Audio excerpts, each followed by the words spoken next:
Hey, Ed, you're a planner, right? Right, You plan for most things? right. And I'm early on most things. That is true. I've known you for a long time. You not only plan, but you are early, which is interesting given the topic of today's great retirement debate.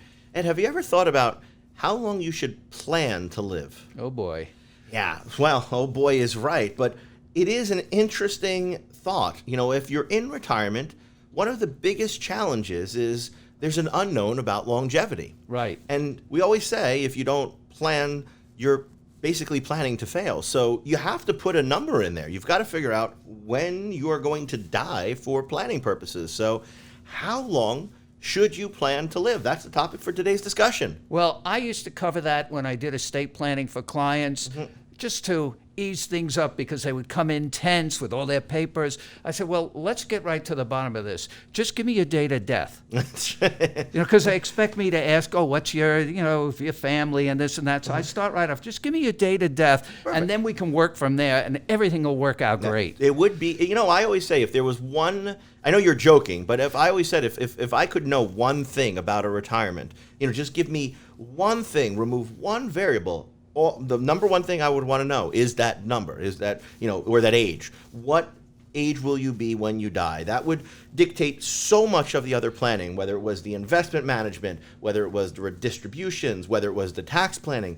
That age, which we don't know for certain, really impacts so much. Right. There's that old saying, I think it's plan for the best or the best. No, worst. you should always plan for the worst. That is and also, hope for the best. That's the yes. saying. Plan for the worst, hope for the best. But they're reversing this depending on the way you look at it. What's the worst? That you die early and you don't run out of money? That's right. When it comes to retirement, that's the best. I mean, that's right. Maybe right. Yeah. It depends upon what your point of view is. But you're right. That is the challenge, right? The bad part would be living too long. So. And that's the number one fear in America, living too long and running out of money. Everybody's afraid of that. Yes, even people with millions and millions of dollars. More so those people. I've worked with those people, and I would see their numbers and their net worth, and they said, well, it's got to last us. We're going to live. My father lived to 90, and I could live to 100, and look how many people live past 100 now. A lot of people today. There are a lot of centenarians out there. Ed, let me ask you directly, right? Because you mentioned at the start that we're in a different point in life. I didn't mention it, but I'll mention it now.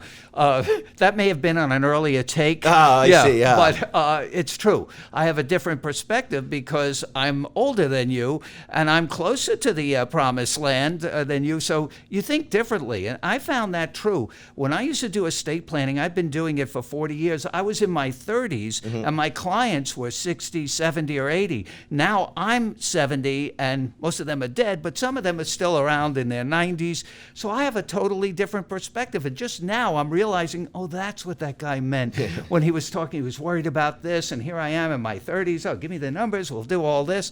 And he's on the husband, wife, on a totally different wavelength. And not only that, they were trying to predict which one of them would go first. That's right. Well, again, that dictates a lot of the other planning that would come along. So let me ask you a question. And the kids were trying to predict when they're getting the money. Yeah, I wonder why. So we obviously, we don't know what the future holds, but you're in good health. You are, as you mentioned, you're 70 years old roughly. So we've got, hopefully many, many years, many decades still for you to impart your retirement wisdom on the world. But one day, like all of us, we will all come to have you ever thought about, for your planning purposes, when you, what that age is? When do you plan to die? Here's what I do personally. I plan every year. I update my plans every year. I'd say for the last few years I've been doing that. I guess as you get older, because things change with your children and grandchildren and families and assets. So I update it every year so it's always current. That's one of the best things to do, is to make sure you are looking at it each and every year. I look at, when people are thinking about how long should I plan to live, what date should I put as the end date actually in my plan, literally how long do you plan to live? I find that a lot of people just end up with a default number, right? Or they go to a financial advisor, the financial advisor puts 95 in the plan. It says, oh, we're going to run this to 95. Right. There's a lot more that should go into this discussion for a lot of people. There's lots of different longevity calculators out there that people can use. It's worth making sure that, it's really worth giving this some additional consideration. We look at factors such as how long have your parents lived, what That's type of the health number are you one thing. in. When I would cover this with clients, they would always say, well, my father, like I said before, my mother, they always go by that number, and they say, well, that's probably me. But that didn't work with the baby boomers and their parents, because their parents, if you remember, my grandparents were common to die in 65. That's actually, I don't know if this is folklore or true, but that's where they got the age 65 for Social Security. I've heard that before. Right here, right now, actually. That's when I heard it. Well, I don't know if it's true, but originally, I guess I came out under FDR, and they said, well, make it age 65, because by then they'll all be dead and we won't have to pay anybody. And that was the age they figured most people will die. Well, now we're in a whole different scenario. Medical technology, keeping people alive. Money has to last longer, especially with medical bills. So you really have to plan for a much longer time horizon. So here's an interesting thought, right? Because when we're looking at planning for the length of a lifetime, every dollar or every year that you plan to live effectively is more dollars you have to keep in reserve, right? Because if you plan to live to 100, you've got to make sure that you have money to last that long. If you plan to live to 95, that's 5 years fewer of expenses you need to have. You're able to potentially spend more earlier because you don't have to keep as much in reserve for later. I mean, there's only, $1 can only be spent one place. The challenge becomes, what is the acceptable percentage, if you will, that you're going to outlive your money? For most people, it's most people want to have almost zero chance of outliving their money. But right. People always say, oh, I want to die broke. Nobody wants to die. No. Nobody's going down to their last penny. Right. You can imagine someone as their account is dwindling down the last few years. Going, well, I'm just going to keep spending like a robot because that's what my plan when I made it 30 years ago said. There are constantly changes going on, not just to you, but also even externally. If you think about market factors, someone who retired in the early 70s, let's say, that was a historically bad time to retire. You had inflation, which was about to tick up very quickly. You had market turmoil. The bond market wasn't very good. I mean, that was a period of time where it was brutal to be a retiree. Just about everything that could go bad as a retiree happened for those who were retiring, let's say, late 60s, early 70s. Meanwhile, you kind of retire in other periods of time, and you have all the tailwinds behind you, and it almost doesn't matter what you do. You could spend like the proverbial drunken sailor and almost not run out of money because you have this amazing market tailwind behind you. The idea here is simply that you create a retirement plan at, let's say, 65, and it's going to, to work until whatever that age is, 90, 95, 100 or whatever. It is really, it's a farce. Right. But you also have to plan. You mentioned retire. We're assuming people are retiring. One of the best ways to keep making sure you have income for life is to keep working if you can. And a lot of people lately have unretired, gone back in the workforce, and you don't have to make that much. If you make just enough to have your basic monthly living expenses, you're going to be okay for a long time as long as you can work. Absolutely. Just that have extra income stream, it takes your, let's say, withdrawal percentage from taking, 4 or 5% of your account down to maybe 2 or 3, and can really extend the lifetime of your portfolio, give you extra years of buffer, etc. So, Ed, what would you say if someone listening right now says, well, all right, guys, I hear all these things, I understand all these factors, but like, what would you do? Like, if it was, if you were me being the, our listener, what would you tell them if they were sitting across from you and said, Ed, how long should I plan to live? How would you go about telling them how to arrive at that number? Well, I would go like any accountant would, since I am an accountant. Income versus expenses. You know, how much you bring in and how much you spend. People always ask that question, how much money do I need for retirement? I always answer with a question, tell me how much you spend. It's always going to be a function of how much you spend. And for how many years would you anticipate they would need those expenses? For a long time. I would say you have to plan in today's, other than certain health things that you may know about already, probably into your 90s. I think it's fair. I mean, I go back to, what is the likelihood that you will outlive those dollars? What is the likelihood that at some point you will have, $0 left, which we know people won't actually get to because they'll naturally adjust as their account It's is just a dwindling down. human thing, right? Yeah, You're never going to go there. But some people have no choice. Again, it comes back, if your income can exceed or even equal your outlays, your expenses, you'll be good forever.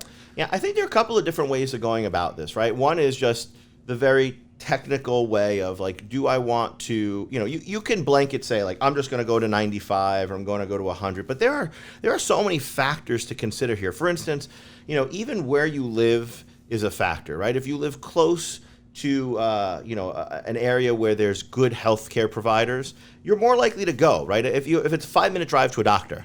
Wait a minute, you're more likely to go. Not to go to the healthcare provider. Are they bad healthcare providers? We're not planning to die. This is when should you plan to die, not should you plan. All right.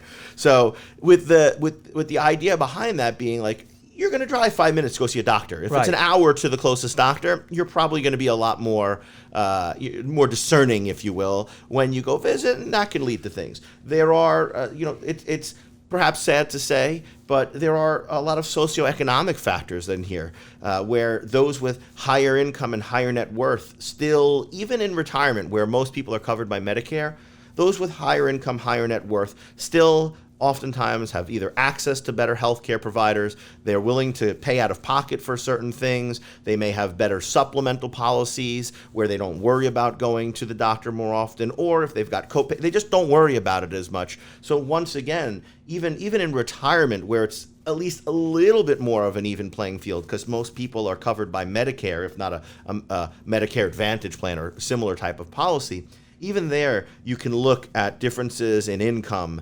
and see, differences in life expectancy. I mean, even just down to the quality of food you can afford to buy, right? For your family, having a different income can matter. So there are all these factors that come in. There's lots of tests out there. One of the ones that I love, Ed, and no affiliation, so just so everybody's clear, I don't get any ad revenue if, but there's a living to100.com. Okay. Has a longevity calculator out there. It's a little bit more robust than some of the other ones. I personally, I like it. Again, no affiliation.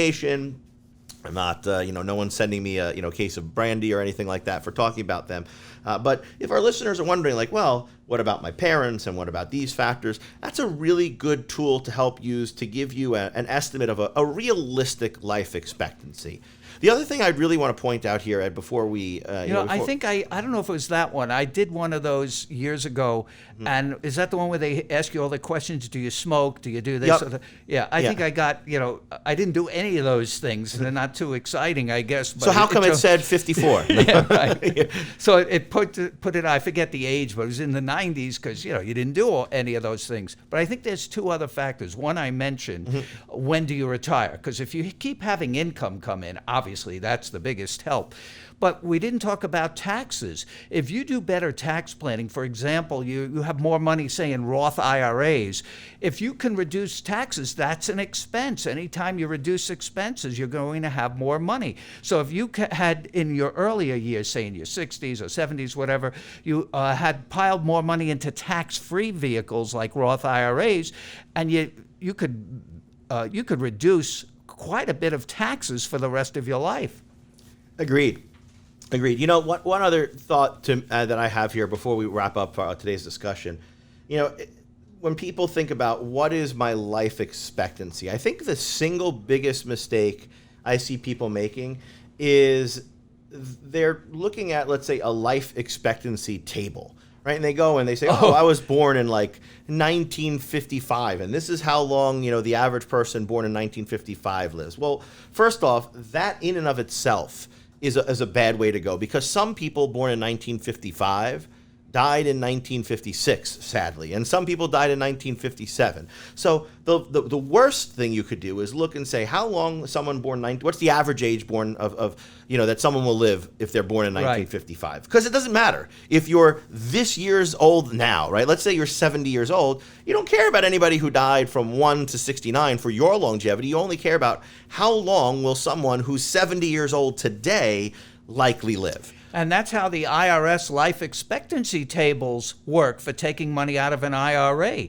The older you are, the longer your life expectancy. That's right. The longer you've lived, the longer you're likely going to live. Yep. Right. Now, that's why if you look, you say someone, oh, if you're 70 years old, you might have a 15-year life expectancy. But when you're 85, it's not zero. Right. Because you're still alive. You made it to 85. Now your life expectancy is 90, 91, 92, depending upon who you are. I don't know if this is optimistic way or scary way to end this, but the life expectancy tables for IRS go to 120 now. That is scary. Yeah, so we'll take that. All right, I got one more tidbit for you, Ed, before we wrap up. I know I keep saying that, but this one's a good one too. You know how men and women have different life expectancies, right? Right.